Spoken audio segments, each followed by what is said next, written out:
চলুন ফিরে যাই আমরা আমাদের আজকের অতিথি কণ্ঠশিল্পী শাহ সেলিম রেজার কাছে।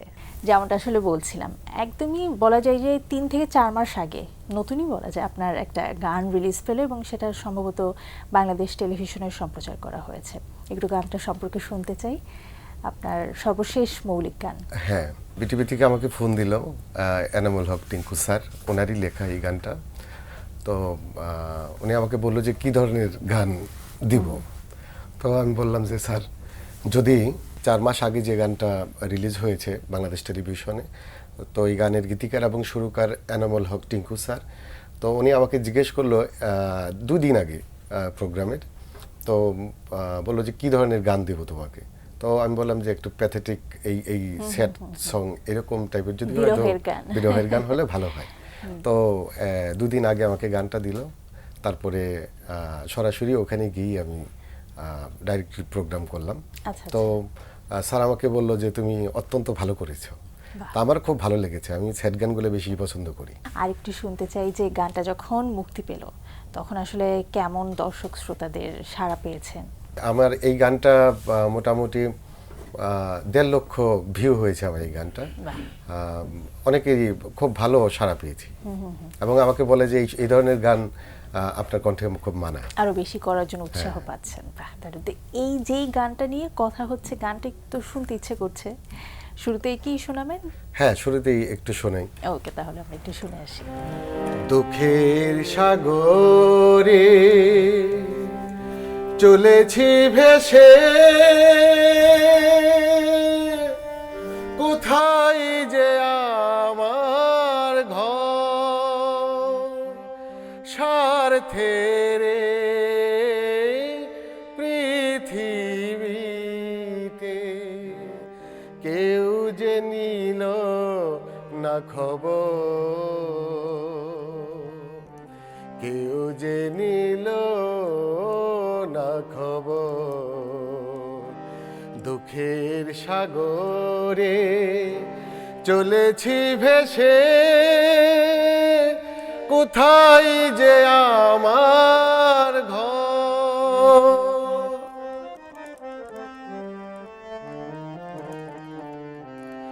তুমি না বুঝিলে দুঃখ আমার, তোমার প্রেমে জ্বলে অঙ্গার। হারিয়ে গেছে সুখের পৃথিবী, জানি পাবো না যে আর। বিনা দোষে দোষী করে ভেঙে দিলে অন্তর, ভেঙে দিলে অন্তর। দুঃখের সাগরে চলেছি ভেসে,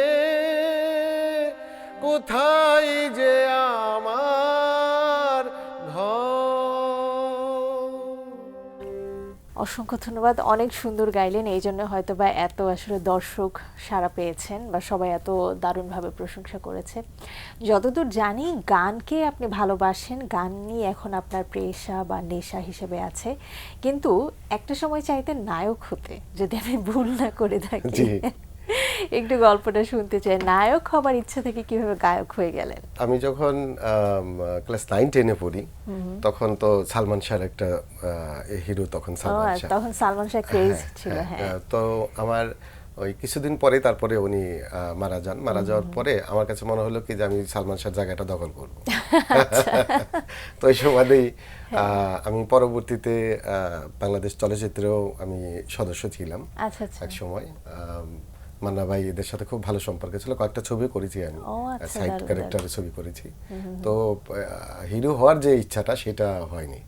মানে সেটা ইচ্ছাটা আর হয়নি নাকি করার হয়নি?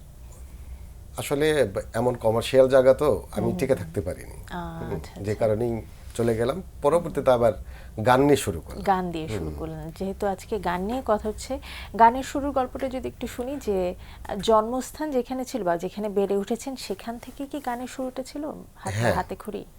আমার আসলে মানিকগঞ্জ তো আমি বলি যে সঙ্গীতের রাজধানী। নিঃসন্দেহে। তো সেই সুবাদে আমাদের এলাকাতেও অনেক প্রোগ্রাম হয়। সেই প্রোগ্রাম দেখে দেখেই মনে ইচ্ছা হলো যে গান করি।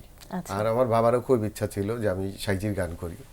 তো সেই সুবাদেই আসলে গান করা আমার। আর আমার ওস্তাদ গুরুজি হলো আমার শ্রদ্ধেয় শ্বশুর, উনি আমার গুরু। উনিও বাংলাদেশ এর অনেক সুনামধন্য একজন দোতারাবাদক ছিলেন। উনি একটু বাংলাদেশ যদি নামটা বেতারে শুনি। ছিলেন। উনি হলো দোতারাবাদক চান মিয়া। আচ্ছা আচ্ছা, আমরা উনি তার নাম এখন নেই। 2006 সালে উনি মারা গেছেন। মারা গিয়েছেন। তার সঙ্গে পরিচয়টা আসলে কিভাবে হলো? শ্বশুর হবার আগে পরিচয় ছিল? হ্যাঁ, হ্যাঁ, শ্বশুর হওয়ার আচ্ছা। আগে পরিচয়। কত বছর বয়স থেকে তার কাছে গান শেখা শুরু করলেন? আমি তখন এই তো সবে 96 এরকম। 96 স্কুলে পড়তেন হয়তো বা আমি কলেজ। তখন 96 এসএসসি পরীক্ষা দিই। SSC তারপরে আমি ওনার কাছে গান শেখা গান শুরু শিখি। করলেন। প্রথম দিকে যখন গান শিখছিলেন, বাসায় তো তখন জানি, যেহেতু বলছেন বাসা থেকেও চাচ্ছিল আপনি গান করেন, প্রথম যখন মঞ্চে উঠলেন বা সাইজির গান করলেন, সেই অনুভূতি কেমন ছিল? সাইজির গান নিয়ে যখন আমি স্টেজে উঠি, তার ওঠার আগে আমি সাইজির দরবারে যাই কুষ্টিয়াতে। আচ্ছা। তো ওখানে গিয়ে ওনার দরবারে গিয়ে ওনার কাছে আমি আবেদন করি যে আমি তোমার বাণী যেন প্রচার প্রসার করতে পারি, আমাকে সেই আশীর্বাদ করবেন আপনি। তো আমার কাছে মনে হয় যে সেই আশীর্বাদ উনি করেছেন। কারণ আমি এই সাইজির গান নিয়ে যেখানেই গিয়েছি এ পর্যন্ত, আমি ইন্ডিয়াতেও গান করেছি সাইজির গান। দারুণ। তো আমি সেখানেও বাংলাদেশের অনেক সুনাম পেয়েছি যে না, সাইজির অ্যাকুরেট গান করেন। তো এই হলো অবস্থা। গানের শিখা বা হাতে খড়ি ছিল তো মানিকগঞ্জে। মানিকগঞ্জ থেকে ঢাকায় সঙ্গীতের যাত্রাটা আসলে কিভাবে শুরু হলো? ঢাকাতে একটা বেসরকারি চ্যানেলে আমি প্রথম প্রোগ্রাম করি। এটা আজ থেকে প্রায় 6 বছর আগে। আচ্ছা, ঢাকাতে যে যাত্রা শুরু করলেন, যে সেটা আসলে কিভাবে সম্ভব হলো? মানিকগঞ্জ থেকে আপনাকে ঢাকায় যে ডিসকভার করা বা আবিষ্কার করার ব্যাপারটা আপনাকে কিভাবে খুঁজে পেল, বা কিভাবে আপনি তাদের সঙ্গে যোগাযোগ করলেন? এক সময় আমি উত্তরাতে ছিলাম। এখানে একজন ক্যামেরাম্যান ছিলেন, আচ্ছা। তো শহীদ ভাই। তো আমি তখন মিউজিক অ্যালবাম করতাম, মডেলিং করতাম। আচ্ছা। তো ওখান থেকে তার সাথে আমার পরিচয়। তো উনি আমার বন্ধু হয়ে যায়। তো উনি আবার ওই চ্যানেলেরই ক্যামেরাম্যান হিসাবে এবং একজন ক্যামেরা আরেকটু পার্সন ছিলেন। বড় পর্যায়ের উনি ছিলেন। তো ওনার মাধ্যমেই আমার ওখানে আসা। সেটা প্রায় 6 বছর আগের গল্প শুনছিলাম। 6 বছর থেকে এখনো পর্যন্ত কি কি গান করেছেন? কয়টা অ্যালবাম বা একক গান আপনার প্রকাশিত হয়েছে? 13টা একক গান। আচ্ছা। আর অ্যালবাম বলতে ওইভাবে অ্যালবাম আমার নেই। আসলে অ্যালবামের যুগও না এখন, যুগও আসলে যে কারণে ইউটিউব বেসড অ্যালবামটা আমরা করা সবাই। হয় হ্যাঁ। নাই। নিজস্ব গানের মিউজিক ভিডিও রয়েছে আপনার এখনো পর্যন্ত? না, আমার নিজস্ব গানের মিউজিক ভিডিও নেই। গান নিয়ে যেহেতু আজকের আয়োজন, এবং আমি জানি আপনি খুব ভালো আধুনিক গান করতে পারেন এবং সেটা আপনার ভীষণ পছন্দের, আপনার কণ্ঠে একটা আধুনিক গান শুনে আসি। জি, করছি। এখন এই গানটা হলো বাংলাদেশে খুব প্রচার হচ্ছে, সেলিব্রিটি গান। এই গানটা করছি। এটার গীতিকার এবং সুরকার রোহান রাজ। তুমি দূরে আছো, দূরে থাকো, কাছে আইসো না। তুমি দূরে আছো, দূরে থাকো, কাছে আইসো না। আমার মায়ায় পইরা যায় বা বন্ধুরে, বন্ধু মায়া হইল দারুণ যন্ত্রণা। আমার মায়ায় পইরা যায় বা বন্ধুরে, মায়া হইল দারুণ যন্ত্রণা।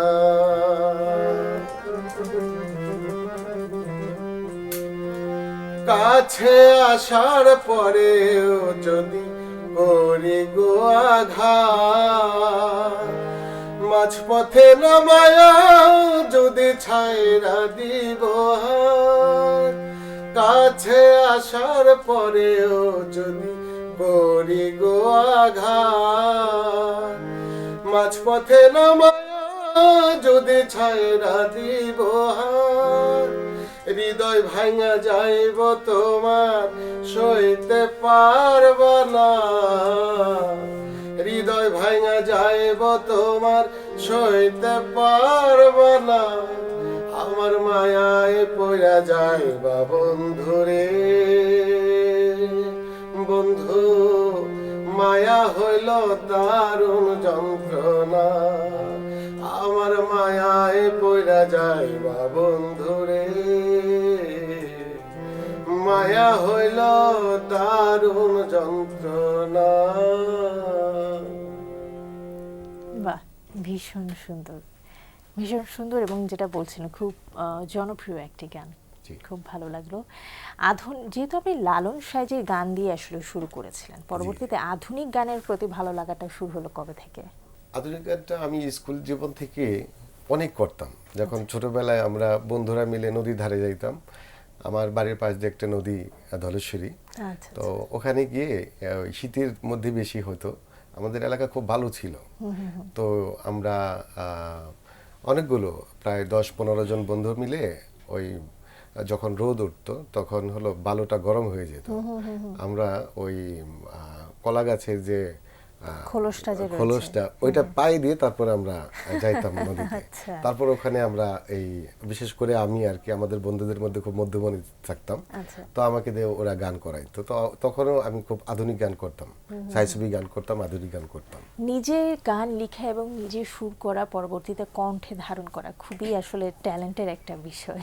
আমরা নর্মালি হয় যে কেউ গান লিখে দিচ্ছেন, সুর করে দিচ্ছেন, পরবর্তীতে কোনো কণ্ঠশিল্পী গাইছেন, আপনার ক্ষেত্রে পুরোই আলাদা।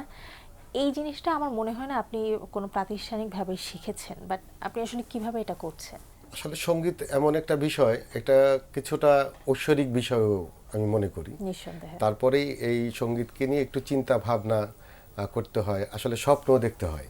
হ্যাঁ, তো এরকম স্বপ্নও দেখতাম আমি, তো সেখান থেকে এই লেখার বিষয়টা যে নিজের গানটা আমি ইচ্ছা মতো সুর দিতে পারবো, ইচ্ছা মতো কিছু কাজ দিতে পারবো, আর অন্যের গান তো অন্য যেভাবে করেছে ঠিক ওইভাবেই করতে হয়, তো ওখান থেকেই আমার এই নিজে কিছু গান করার সৃষ্টি উদ্যোগটা করা। ছিল।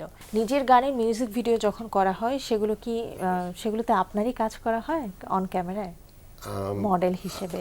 মডেল হিসেবে হ্যাঁ আমি করি, আবার আমার আগে থেকেই আসলে এইসবের প্রতি আমি খুব ঝোঁক আমার, আমি ক্যামেরার বিষয়টা খুব ভালো করতে পারি। বাহ, দারুণ। সব দিক থেকে অনেক গুণান্বিত একজন মানুষ আপনি। আমরা একদমই শেষ পর্যায়ে চলে এসেছি, আপনার ভবিষ্যৎ পরিকল্পনাটা একদম ছোট্ট করে একটু শুনতে চাই। সঙ্গীতটা নিয়েই থাকবো, আছি সঙ্গীতকে নিয়েই, এবং ভবিষ্যতে পৃথিবীতে যে কয়দিন আছি সঙ্গীতকে ভালোবেসেই যেন যেতে পারি, এটাই ইচ্ছা আমার। বাহ, আমরাও সেই প্রত্যাশা রাখতে চাই, গানের মানুষ গান নিয়েই বেঁচে থাকুক। অনেক অনেক শুভকামনা আপনার জন্য।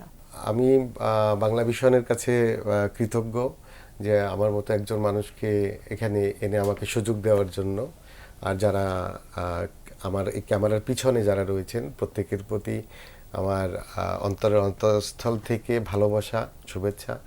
আর আপনি যে উপস্থাপনা করলেন চমৎকার, আপনাকে অনেক ধন্যবাদ। ধন্যবাদ আপনাকে। প্রিয় দর্শক, এতক্ষণ কথা হচ্ছিল অতিথির সঙ্গে, এবার সময় হলো বিদায় নেবার। আমাদের অনুষ্ঠান সম্পর্কে আপনার যে কোনো মতামত এবং পরামর্শ জানাতে লিখুন এই ঠিকানায়। প্রযোজক দিন প্রতিদিন, Bangla vision, নুট tower, 110 Bir Uttom, Siyad Dutta road, Dhaka 1205। আমাদেরকে ফোন করতে পারেন 96320304 এই নাম্বারে। আমাদের ইমেল অ্যাড্রেস dinprotidin@banglavision.tv। বিখ্যাত ফরাসি সাহিত্যিক, নাট্যকার এবং দার্শনিক জিয়া পল সার্ত্রের একটি উক্তি বলে বিদায় নেব আজ। তিনি বলেছেন, কে যখন তার নিজেকে অন্যের মধ্যে আবিষ্কার করতে পারে তখনই সে সবচেয়ে বেশি আনন্দিত হয়। প্রিয় দর্শক, আপনারা ভালো থাকুন, সুন্দর থাকুন। আজ সারাটা দিন সবার জন্য শুভ হোক।